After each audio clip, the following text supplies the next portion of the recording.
After Shambhaji, Rajaram became the Chhatrapati and fled to Jinji in present-day Tamil Nadu.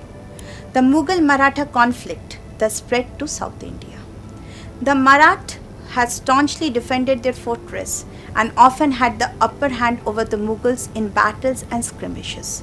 Aurangzeb was thus unable to leave the Deccan and died without having succeeded in subduing the Marathas, who emerged as a strong contender to the Mughals. No longer on the defensive, Marathas led by Tarabai, Rajaram's queen, made a large-scale inroad into Mughal territories, eventually conquering large parts of India. During this rapid expansion, the Marathas themselves underwent a structural transformation. The centralized state from Shivaji's time gave way to a more decentralized structure still nominally centered around the Chhatrapati, but with the chiefs wielding more power. In particularly the Peshwa, a Persian term for prime minister, yielded great influence, even over the Chhatrapati himself. In particular, Peshwa Bajirao I and his son Nana Sahib Peshwa were instrumental in the pan-Indian expansion of the Marathas. Marathas briefly controlled the areas of Lahore, Attock and even Peshawar that are in today's day Pakistan. They fought with the Afghans and despite suffering a disastrous defeat at Panipat in 1761, they quickly recovered during the time of Peshwa Madhavrao I. Under the leadership of Mahadji Shinde, also known as Mahadji Sindhia, they went on to recapture Delhi in 1771, which remained under their control till the British captured it 3 decades later. In the latter part of the 18th century, the chief rivals of the British in India were the Marathas. 3 Anglo-Maratha wars, as they are called today, were fought between 1775 and 1818. Owing to the Marathas' increased internal disunity and superior organizational and technological abilities of the British, they succeeded in ending the Maratha power. In effect, the British took over India from the Marathas more than the Mughals or any other power. Now let us see how Shivaji built and strengthened this vast Maratha empire. Shivaji instituted a relatively centralized administration for his kingdom. He abolished the hereditary post generally practiced under the sultans or the Mughals and land assignments and paid a salary to every government official out of the state treasury. Shivaji also gave pensions to widows of soldiers who died in battles, even offering military posts to their sons, thus demonstrating his care for the soldiers and their families. Shivaji also had a Ashtapradhan Mandal or Council of Ace Ministers to assist with the administration. The council comprised the Pradhan, Prime Minister, Amatya, the Finance Minister, Sachiv, the Land Revenue Minister, Mantri, Intelligence Minister, Senapati, Commander-in-Chief of his army, Sumant, Minister of Foreign Affairs, Nyadhish, Chief Justice, and Pandit Rao, Head of Religious Affairs. The Marathas often levied taxes called chauth, that is 25%, and Sardesmukhi an additional 10% to chauth, from provinces that were not directly under them, including places in the Deccan and North India. In return, the Marathas protected those provinces and did not intervene in their internal administration.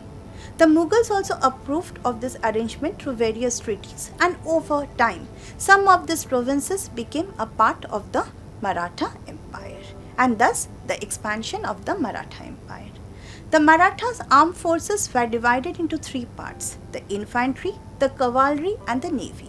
The cavalries were made of 2 types of soldiers: the Burghis, whose horses and equipment were paid by the state, and the Shielders, whose horses and equipment were paid by the soldiers themselves. In the 18th centuries, the Marathas also noticed the superiority of European-style disciplined troops and artillery, and they tried to raise and recruit such troops. In particularly, Mahadji Shinde had a large European-style army. The Marathas had an efficient judicial system, remarkable for its moderation in using capital punishment, the death penalty. The Panchayat, not to be confused with The current day Panchayat, a government body, was a local gathering of officials and prominent men and the main body that delivered justice. An appeal could be made to the Maratha chief in a case of unsatisfactory verdict. Maratha towns such as Pune, Indore, etc., the Kotwal or the police was also deployed to ensure law and order within the city. Shivaji encouraged trade and actively participated in maritime foreign trade himself. He and his officials had their own ships which they regularly sent to ports as far as Mocha in Yemen, Muscat in Oman and Malacca in Malaysia. The Marathas contributed substantially to India's cultural development as well. Shivaji's vision of Swaraj is evident in his seal, which carried a Sanskrit inscription, a notable departure from the prevalent Persian seals. This seal of Shivaji, the son of Shaji, waxing like the new moon revered by the world, reigns for the welfare of the people. Shivaji also commissioned a treatise called the Rajya Vyavhar Kosh with the aim of promoting the Marathi language. It provided Sanskrit equivalents for the prevalent Persian words used in the diplomatic exchanges, as a result of which the percentage of foreign loan words in Maratha diplomacy decreased considerably. Shivaji was a devout Hindu who respected other religions while upholding his own. His saffron-colored flag was adopted by all Marathas. He rebuilt desecrated temples, promoted Sanskrit and Marathi literature, religious institutions and traditional arts. The Maratha rule challenged Mughal dominance and established the largest Indian empire before the British took over the subcontinent, controlling much of central and northern India. They set up a new way of governing with an efficient administration and also revived the local Hindu traditions without religious discrimination. Thus, we see how Maratha Empire, through its ideals and vision, engraved its place in history. Their brave fight against oppressive rule and foreign power was driven by the fiery ideal of Swaraj. Later, it inspired many Indians to believe they could govern themselves, planting the early seeds for India's freedom movement.